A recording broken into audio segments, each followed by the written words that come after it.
Why do you have 9 levels?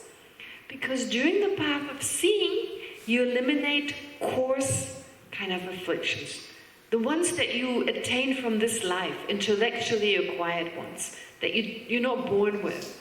Those you eliminate during the path of seeing, relatively easily. But on the path of meditation, you're left with all these innate ones. Innate anger, innate attachment, and there are many different levels. Some are easier to be eliminated, and some are coarser. Over many, many lifetimes, we've accustomed to them. So you need 9 stages. Okay? Which is why the 2nd to the 10th, Bhumi, those are the 9 stages of the path of meditation. On the path of seeing, you only have 1 stage. So 1 plus 9 is 10. Right? This is when you're getting serious. 1st to 10th. That's when you start eliminating things. I mean, serious in the sense you really start making a change, an irrevocable change. Right? I mean, you're actually removing things that you can remove a type of anger you can never have again. Right? So, therefore, in answer to your question, do you become a Buddha first? Do you become an Arya first? Arya, we all agree. When is that moment? On the path of seeing. On the path of seeing, you become an Arya and you reach the first Bhumi, simultaneous. Wow. That sigh reflected everyone's state of mind. So, on the first Bhumi, you become an Arya. When do you attain the Dharma jewel? Path of seeing. There's 2 Dharma jewels. Which one do you reach first? 2. There's the realization of reality and there's the cessation. Which one do you reach first? What do you have first, the vacuum cleaner or the clean room? So, therefore, first you have the realization of emptiness. You realize emptiness directly. So, becoming an Arya, realizing emptiness directly, and therefore having a Dharma jewel, a direct realization of emptiness, happens simultaneously. But you only have 1 Dharma jewel. The cessation, you have a moment later. So, basically, we don't talk like that. To be more simple, the mind that is a vacuum cleaner, that sucks up all the afflictions, okay? That is the moment you call the moment of seeing. That's when you see how phenomena really exist. That's like when you open the door to your closet, to your cupboard, and you see there's no monster there. So then you know there's no monster. You get rid of all this fear. Okay? So first you see nothing there. That's the first moment. And then the mind that is fearful of the monster, a moment later, that's gone. So first you see how phenomena really exist, and then a moment later, you achieve the cessation of the coarser types of misperception. The subtler ones, the innate ones, are still with you. But by definition, you have a cessation there, a cessation of a coarse type of affliction. Does that make sense? Are the relation of realizing and cessation cause and effect? It's cause and result? Yes. No, well, the cessation, of course, is permanent, so it's not, strictly speaking, a result. But the mind that is free from, the mind that realizes emptiness for the first time is the cause of the next moment of the mind that is now free, that has reached the cessation. So that's still a mind, so it's a result of the first mind. But it happens, the elimination of the gross explorations, it happens automatically. Automatically. No, you realize it, and then, I don't know how long that is, you stay with that, and then automatically it's gone at some point. You're not aware of that. Well, the Prasangika, they say you are. But the point is that at some point, yes, you've attained the cessation, and then you're free from it. So actually the refuge is the path.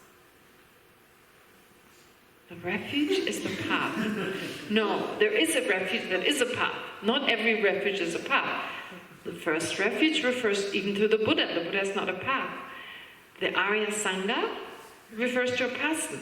not a path. But the Dharma jewel has two aspects, a cessation and a path. So there is a path that is a Dharma jewel.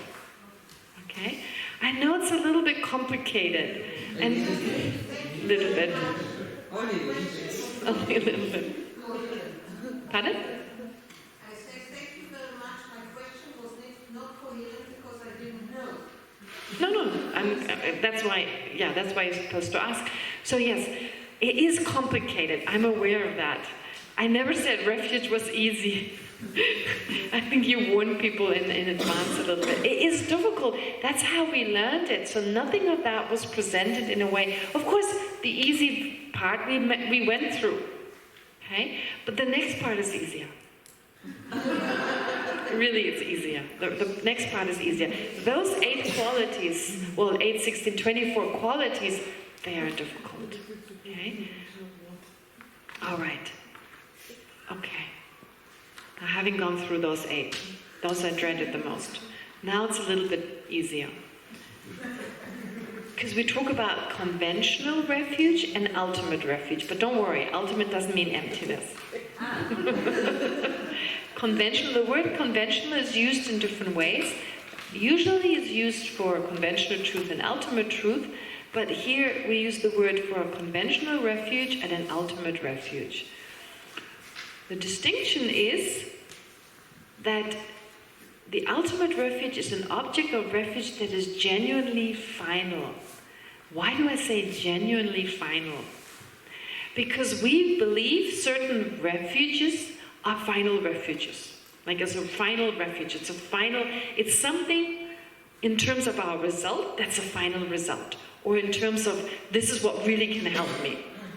But oftentimes they're just conventional. They seem to be really the answer to my problem, but it's actually a Buddha. A Buddha is the final. There's nothing higher than that. And so in terms of the highest you can aim for, that's Buddhahood. That's genuinely final. Okay? In Tibetan it says literally like, it's an object of refuge that's genuinely final. You've reached the final goal. We can't go any higher. But it may seem, as you go along, as you reach a goal, it may seem to you that you've reached the final goal. Right? It may there's a lot of stages where you reach bodhicitta and you feel like, I got it. So there's a moment like, I have it, now I got it. But of course, that's amazing in comparison to what was before, but it's not the final. Or if you attain liberation. Okay? There are a lot of philosophical sub-schools that believe that becoming liberated, that's it, you can't go any higher. There are some philosophical schools that believe that there are 3 final goals. The hero goal, the solitary realizer goal, and the bodhisattva goal. That those are final. But only one is final. The idea is, because everyone will eventually become a Buddha. We all have Buddha nature. Sooner or later, we will awaken. Of course, we still have to work for it. It's not like, well, why am I here then? If sooner or later I'll be a Buddha. It'll happen automatically. Unfortunately, it won't. But we all have the potential, and it is said that whoever you point at some point, they'll become a Buddha. Of course, still going through these purifications we described. However, there's only one final goal, and that's Buddhahood. The other ones are merely temporary. And that's what this is saying. So, examples of ultimate objects of refuge are the 2 Rupakayas, which is Nirmanakaya and Sambhogakaya. Remember? The Sambhogakaya is the one that only bodhisattvas perceive. Okay? Or only bodhisattvas see. And then the Nirmanakaya is all the other emanations. Those are called the 2 Rupakaya. Rupa means physical form. Okay? And Kaya means a quality. So Buddha can manifest in different forms. One is the best form a Buddha can manifest as, the subtlest form if you like, not best, but the subtlest. That is the Sambhogakaya. And then the Nirmanakaya is all the other forms of which a Buddha can manifest. Okay? That's called the Nirmanakaya. So those 2 are both said to be final. They're ultimate refuges. Because they're genuinely final objects of refuge because they're the highest possible achievement and thus final. And the meaning of a conventional refuge is an object of refuge that is not genuinely final. So examples of conventional objects of refuge are hero and solitary realizers. Okay. So it says here, Kelsang says that from the perspective of some Buddhist philosophers, here and solitary realizer arhats are final attainments. But in actuality, they're not final. They're not final because arhats will eventually attain the state of a Buddha. This also explains why such objects of refuge are conventional. Conventional has the meaning of deceptive. It appears one way, it exists in a different way. So we say a conventional truth is deceptive because it appears to exist inherently, but it doesn't exist that way. Okay? An ultimate truth, emptiness, when you perceive it directly, you're not deceived in that way. To that mind, there is no deceptive appearance. This is why we say emptiness is an actual truth. It's an ultimate truth. Truth, the word truth, has nothing to do with the object. It's not like this object lies to me. It's only with regard to how we perceive it. So we say a conventional truth. Conventional means a deceptive truth. This object appears to exist in and of itself. When I perceive it directly, still, it appears as if it was in and of itself existent. So it's deceptive. It's a deceptive truth. A deceptive truth is a lie. It's deceptive, right? So it's not an actual truth because due to the nature of my mind and the nature of this object, therefore, to me, this object will right now, even when I directly perceive it, without thinking about it and indirectly having an image of that. No, I directly perceive it. In that moment, it still seems to appear from its own side, although it doesn't exist that way. Emptiness, when you perceive that directly, and you can't perceive it with your sense consciousnesses directly, but you can directly experience it with a meditative mind. Directly experience it. In that moment, it cannot deceive you. It cannot appear one way, but exist in a different way. So in that moment, it has to do with the ultimate nature of phenomena. It just cannot appear to the mind because of its nature in that way. So therefore, it's not deceptive. It doesn't. Its mode of appearance and its mode of existence, they match. So that's why they use the word conventional here. There are certain objects of refuge that may appear to be a final object of refuge, but they're not. Okay? Therefore, because they appear to some philosophers believing that being an arhat, that's it, you can't go any further. From a Mahayana point of view, that's not correct. You can always go further. There's still more you can remove. Okay, you can become a Buddha. And sometimes people say that that Buddhists from countries such as Thailand, etc., that they're followers of the Vaibhashika and the Sautrantika. And I spoke to someone who's studied in those traditions, and they said not everyone believes that. There are definitely followers of the Theravada tradition who believe you can become a Buddha. And that would also get those monks to come to Dharamsala, for instance, when His Holiness gives teachings and take the Bodhisattva vow. So if they didn't believe they could become Bodhisattvas, why would they take the Bodhisattva vow? And so, therefore, the conclusion is that the way the Vaibhashika and the Sautrantika, those philosophers, they may no longer be around. They may have been around for a while, but now they're no longer there. No one holds these philosophies. But it's not important that there are people who nowadays hold these philosophies. It is just helpful for us to learn about them because they're an effective stepping stone to understanding something deeper. So, therefore, not every Buddhist philosophical system believes that being self-liberated is the final. Okay? But if they believe that, in that sense we say it's conventional because it's deceptive. That's it. Okay. All right. So it says, for instance, the hero or solitary realizers, they are said to be a final attainment. So they're understood to be a final kind of, just to explain the previous part, I don't need to read it. So they're temporary states, they're deceptive states, conventional, temporary. So the state of a hero or solitary realizer is a final attainment from the perspective of, for instance, the Vaibhashika school, the Sautrantika school following scripture, and the Chittamatra school following scripture. Those are just subdivisions of the Sautrantika and the Chittamatra, never mind. They accept three final vehicles. They say, okay, you can go there, there, or there. and they do not accept, they actually have a really interesting view. They believe that once you become an arhat, your mind stops existing.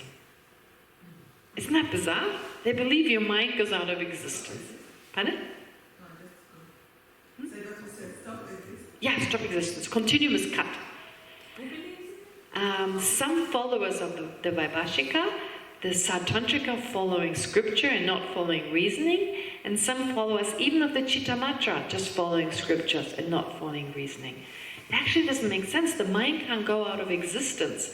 And they say that the Buddha is no longer around because the mental continuum of the Buddha was cut. So if they're saying this, it's like there's no Buddha. There's no Buddha now. There's no Buddha now. There was before, it was there before, but now the Buddha is gone. If you ask certain philosophers even nowadays, is the Buddha still around? No. Buddha Shakyamuni died and he went out of existence. Right? They don't believe in reincarnation as well. Well, they do believe in reincarnation, but only if you're still in samsara. Okay. When you're out of samsara, then your mental continuum goes out of So existence. they don't enjoy their nirvana? Yeah, so what is the point? For a short time. What's the point? You get out and then you vanish. They say that when you have no longer a body, then the mind can't exist. So when you die as an arhat or as a Buddha, your body goes out of existence, so your mind goes out of existence. I know it's bizarre, we're not used to this in this system, but there are a lot of philosophers at the time of the Buddha who believed that. Now the question is, why? I find it interesting to think, why would they believe that? The Buddha even taught that to them, because it was beneficial to them. How could that be beneficial? How could that be beneficial to teach them? Because their mind, it was everything the Buddha taught served some benefit until they were ready, and eventually they were told, yeah. Sometimes it's too frightening to think that I have to go on. Yes. I believe the same. I believe it has to do, if you think on, we associate having a mind with suffering. If we are told, well, there's liberation from suffering, and then you go out of existence, they may actually find that, what's the word? Comforting. Yeah, they may find that comforting. Or it could also be a means to eliminating strong self-grasping. Well, you become liberated, and then you go out of existence. So it could also be a means to overcoming strong self-grasping. This is such an interesting idea.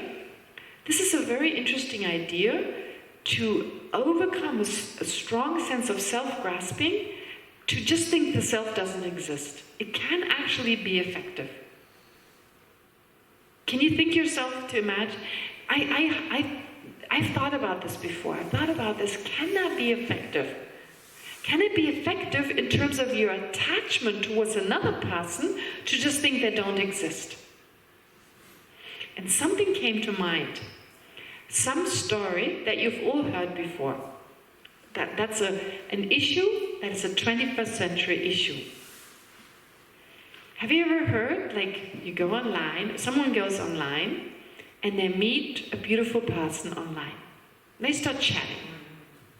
They start chatting, like, what's your name, back and forth, and then they send photographs. So I remember one story, there was this guy, he was totally infatuated by this girl. He was totally in love with her, and they were chatting for, I think in the end it was like a year or two. But it turned out there was no girl. Right? It's called Catfish, the documentary. Is that what it's called? It was the mother of this girl, actually. It was the mother. And then him and his brother went out to look for her. Mm. And she actually never, I hope It was never that girl.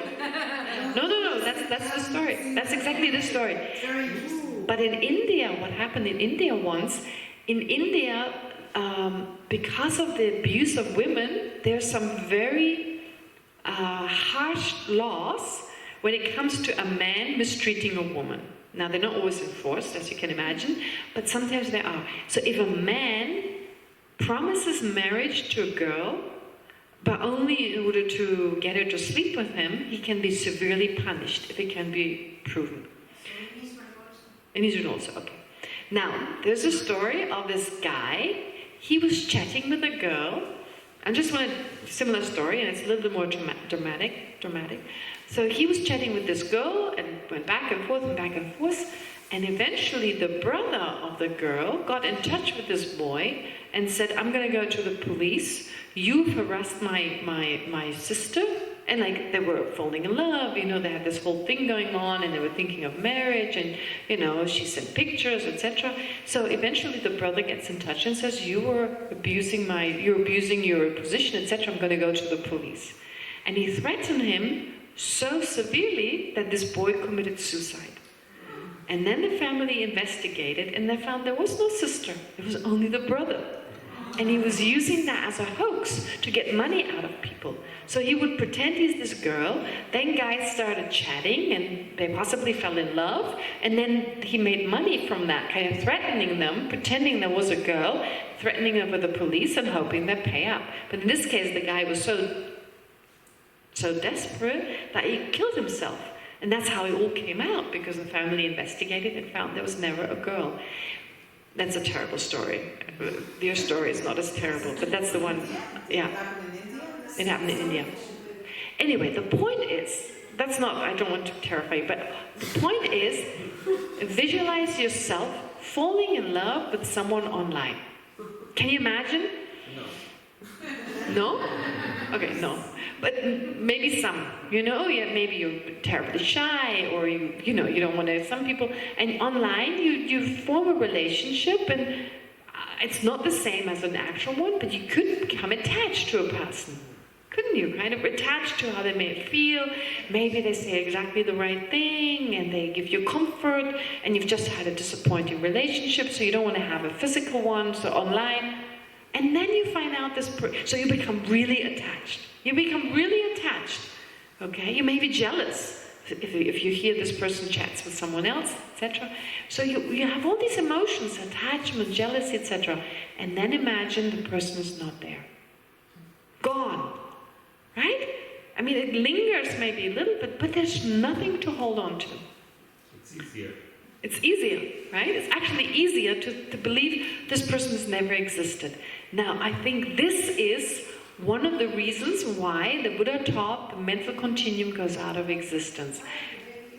Because if you have strong attachment towards the self, to think you could one day just go out of existence could actually do something for that. So if you're attached to being this enlightened person, to be attached to become one day that liberated person. So there's attachment towards that. Okay? And of course, eventually, once you are liberated, you'll find out it wasn't true. You continue on. But that's why this philosophy could also be a reason. Could be fear on one hand, but it could also be to overcome, while you're on the way and you're attached to the state, overcome that attachment. So I think none of those, if you hear about this for the first time, you may go, oh my God, she's talking about that for 10 minutes, a whole story about that thing online, etc. But I find that interesting. I believe whatever the Buddha taught, there was a purpose behind it. And however insignificant it may seem, I don't think it is insignificant. And it's interesting how the mere non-existence of something, sometimes when things go really, really bad, we are supposed to think, even if we don't understand that it doesn't exist inherently, think it's just like an illusion. It doesn't exist that way. So you're actually just making yourself think it doesn't really exist that way. And that itself helps to take us out of some of the seriousness, the solidity, right? Terrible problems at work doesn't exist as a terrible problem. It's just how the mind labels it. There is no terrible problem in and of itself, only conventionally. But sometimes thinking conventionally means to us inherently. And if we think it's just not there, you can breathe. Okay? And that is the difference between being terribly upset versus, well, it's not the end of the world. Does that make sense? So it can be a useful method, useful method in the same way as the Chitta Mantra says, there's nothing out there. The person you don't like doesn't exist. So they also say non-existent. They say it's only appearing to your mind. So by implication, there is no obnoxious jerk out there. Right? Again, it helps you. Pardon? just like a dream. Yes, exactly. All right. Anyway, just mentioning that there's a purpose for saying so, and then the whole explanation here is saying Buddhas pass away, they go out of existence, etc. So they believe, therefore, it's a final vehicle, not because you cannot move on to become a bodhisattva. No, you go out of existence. That's why they say it's a final vehicle. They don't say it's not possible for your mind to develop further.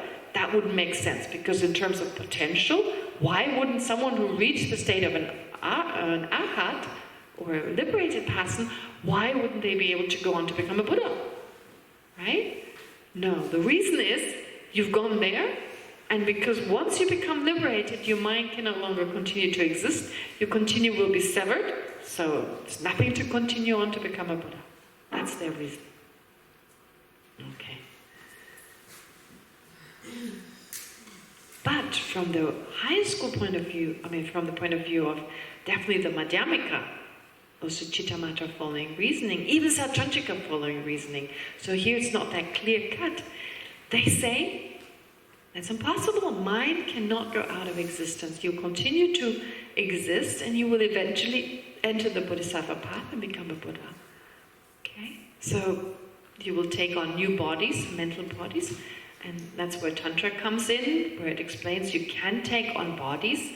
With the energy of your body, you can manifest bodies, and you can continue to work for the benefit of others. Sleep body. Pardon? Sleep body. It's called there's like a dream body. They don't call it a sleep body, call it a dream. No, I was talking about now. Are you saying your body is sleepy?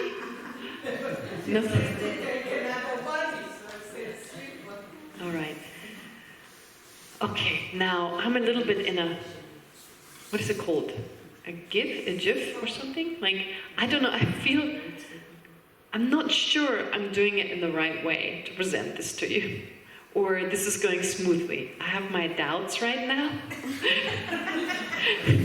Because I don't remember it being that hard from when I taught this before. I can just tell from your expressions. Just try it. Okay, so, and you really, it's kind of late, I get that. So I hope you'll be alright if I continue that way tomorrow with the fresh, okay, alright, so you're still interested to a certain degree to hear about it. It is tough, but it's like these topics where you don't just talk about this, you try to include other ideas, and that's what we're doing. And I forgot what it's all like, because it was a few years since I taught it, but now that I go back and realize, wow, there's so much in there.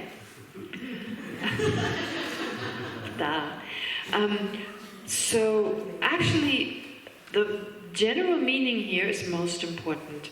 Once we get to the decisive analysis, it's a lot more about debating, kind of back and forth, and not all the debates are that interesting. So I'm trying my best to give you everything, but I also feel hesitant after I ask you. You said you'd rather understand well. So I feel like I need to add certain things to not have like Swiss cheese with holes here and there, but have the full thing. So that's why I'm actually going relatively slow. I hope it's all right with you, and any suggestion from your side, I'll be happy to adjust. But just to check, I'm just checking with you. Does that seem all right to continue like that? Okay, all right, okay. Anyway, it is 9 o'clock. I can go for an hour more, but I think it's really stretching it, right? So let's leave it at that. It's 9 o'clock. To say there was no time to meditate, there was, of course. I could have made the time, but I chose not to cover a little bit more. So let's take those last moments before we just read the dedication to actually really meditate on it. Okay? So, just to let go of any thoughts, spend a few moments just watching the breath.